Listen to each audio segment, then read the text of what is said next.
Qu'est-ce qui se passait de bien sur TikTok cette semaine? J'ai réussi à rejoindre un serveur TikTok, donc spécialement conçu pour TikTok. Je vous le mettrai en description, c'est le serveur d'un Français en plus, donc ça c'est bien, il s'appelle Create Builder. Donc voilà quoi, ça fait plaisir. Ensuite j'ai une idée de faire un compte sur TikTok en repostant seulement du contenu populaire qui est sur TikTok dans n'importe quelle niche, que ce soit dans les danses, dans le divertissement, dans le tennis, dans ce que tu veux. Dès que je vais voir des vidéos qui vont vraiment percer, qui vont avoir des millions de likes, etc., je vais juste simplement les télécharger sans les filigranes, puis je vais tout simplement les reposter sur mon compte et on verra du coup si j'arrive à faire de l'argent, si j'arrive à faire beaucoup d'abonnés, etc. Voilà, c'est juste un petit test que je voulais faire juste pour savoir comme ça. Ensuite j'ai pris la décision de créer mon propre compte et que j'allais me filmer moi-même sur TikTok. Donc là pendant peut-être un petit mois, j'essaierai de préparer au moins une centaine de vidéos. Comme ça je pourrais poster au moins 3 fois par jour pendant un mois et on verra s'il y aura des gros résultats ou pas. Et comme ça m'entraînera à moi aussi à analyser, etc. Parce que c'est vrai que mes clients ils dorment sur le PC comme je vous ai dit. Donc voilà, ça me casse les couilles. Du coup je préfère créer mon truc à moi et puis voilà. Ensuite côté community management, j'ai pris une grosse claque sa mère. Sur Instagram je faisais mes petits messages de prospection et donc j'ai réussi à avoir un appel avec un gars. Et donc après cet appel j'ai pris une grosse leçon de vie, quoi, une grosse claque si tu préfères. Il m'a vraiment fait comprendre que ce que je fais c'est pas forcément si bien que ça. En gros il m'a bien expliqué que faire payer au résultat c'est beaucoup plus gagnant pour tout le monde. Comme ça moi si je fais pas de résultats je suis pas payé, et si je fais des résultats le client pourra me payer parce qu'il aura eu des résultats et donc il se fera moins arnaquer. Et moi du coup comme je vous ai dit je fais payer des contrats entre guillemets où c'est pas du tout fait au résultat, quoi, c'est 500 par mois, 200 par mois, etc.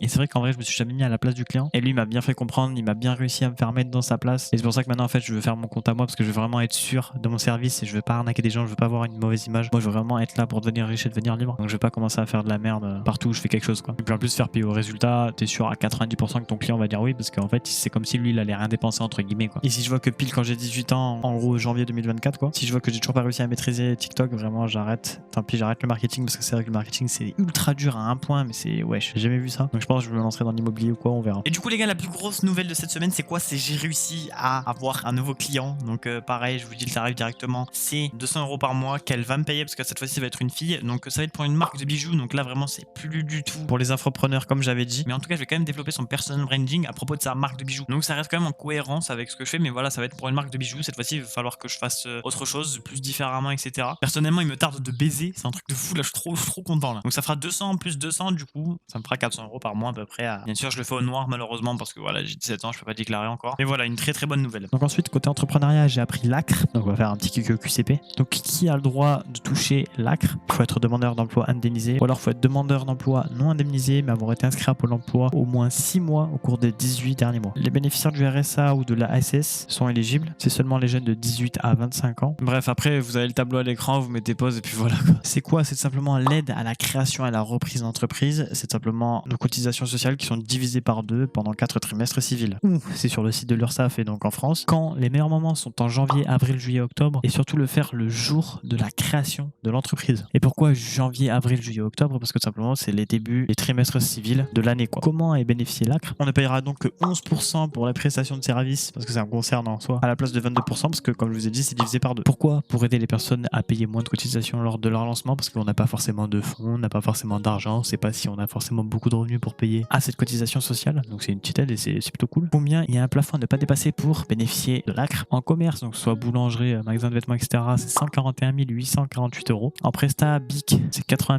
872 €. Je crois que Presta BIC, c'est nous, les agences de marketing et tout ça. Et après, il y a les Presta BNC. Ça, je crois, c'est les avocats, les médecins, tout ce genre de trucs qui sont à 62 327 € par an. Donc, l'exonération sera pas valable si on dépasse ces plafonds-là. Et ensuite, j'ai appris les aides qu'on peut bénéficier quand on crée une micro. Donc, il y a les aides sociales, fiscales, les accompagnements à la création et les aides financières. En aide sociale, il y a l'ACRE, donc comme ce qu'on a dit tout à l'heure, quoi. Ensuite, il y a l'ARS. L'ARS, je crois, c'est avoir 45% de son chômage pendant un certain temps. Mais il va falloir vraiment que je me forme là-dessus. Après, il y a l'ARP. Je crois que ça, c'est percevoir tout son chômage pour nous aider. Mais c'est pareil, là, il va falloir que je me forme dessus. Ensuite, il y a les aides fiscales. Il y a la réduction de l'impôt sur le revenu. Il y a 18% qui peut être réduit si on souscrit une capitale de l'entreprise, je sais pas quoi. Bien sûr, sur ça aussi, il va falloir que je me forme. Ensuite, il y a une exonération d'impôt. Si l'on crée une entreprise dans une zone à revitaliser, on peut avoir certaines aides. Mais je vais là aussi me former encore sur ça. Désolé, les gars. Ensuite, il y a les accompagnements à la création. Donc, il y a le NACRE. C'est un accompagnement pendant 3 ans environ où c'est des personnes qui nous aident à comment investir, comment recruter, comment gérer une trésorerie, etc. Ensuite, il y a les aides financières. Donc, on peut avoir un prêt NACRE. C'est un prêt plafonné à taux 0%, je sais pas quoi, à 8000 balles là. Et il faut le rembourser au bout de 5 ans. Mais bref, je me formerai là-dessus encore. Du coup, en fait, cette semaine, j'ai eu le temps d'apprendre l'ARS. Donc, qui est éligible à l'ARS? Il faut être indemnisé ou indemnisable par Pôle emploi. Et puis, être éligible à l'ACRE, c'est quoi? C'est simplement l'aide à la reprise et à la création d'entreprise. C'est pas l'aide à la création et à la reprise d'entreprise, c'est l'aide à la reprise et à la création d'entreprise. Donc, ça se ressemble comme 2 gouttes d'eau. Pour moi, ça change rien du tout, mais apparemment, ça change de fou. Où fait-on la déclaration? C'est sur le site de Pôle emploi. Et donc, c'est en France. Donc, en fait, c'est une aide qui est versée en 2 fois. Une fois à la création et une autre fois 6 mois après la création. Comment est versée l'aide? Donc, tout simplement, simplement, on va toucher 45% de nos droits au chômage. Par exemple, vous touchez 1000 balles par mois pendant 2 ans. Du coup, vous touchez en tout 24 000 balles. Et donc, on va prendre 45% de ces 24 000 balles. Ça fait une certaine somme. Et donc, on va prendre la moitié de ces 45% et on va les verser une fois à la création et une deuxième fois 6 mois après, tout simplement. Pourquoi? C'est pour nous aider encore à toucher de l'argent, pour nous aider à la création de l'entreprise. Et puis combien? Ça dépend de ton chômage du coup et de combien de temps tu touches le chômage. Parce que si tu touches le chômage que pendant 12 mois, forcément tu vas avoir moins de chômage et du coup forcément tu vas avoir moins d'argent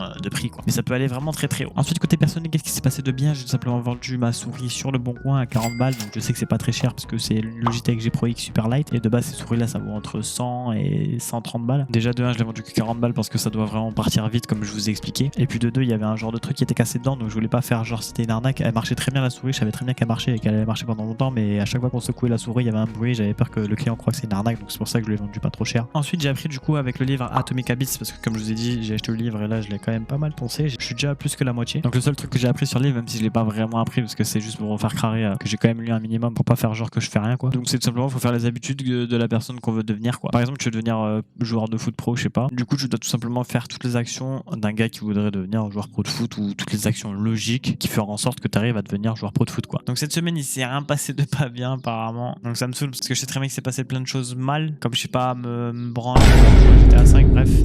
Et puis du coup la semaine prochaine et puis pendant un petit moment il n'y aura pas de statistiques TikTok encore, désolé. Parce que je lui ai dit donc on va préparer toutes les vidéos comme ça on pourra publier tous les jours sans se mettre de pression en étant vraiment en avance etc. Mais du coup je mets mon graphique à l'écran pour l'anglais cette semaine. Et puis en orthographe j'ai fait une moyenne de 70,88%. Donc voilà c'est la fin de la vidéo et puis moi je vous dis ciao, maybe one day.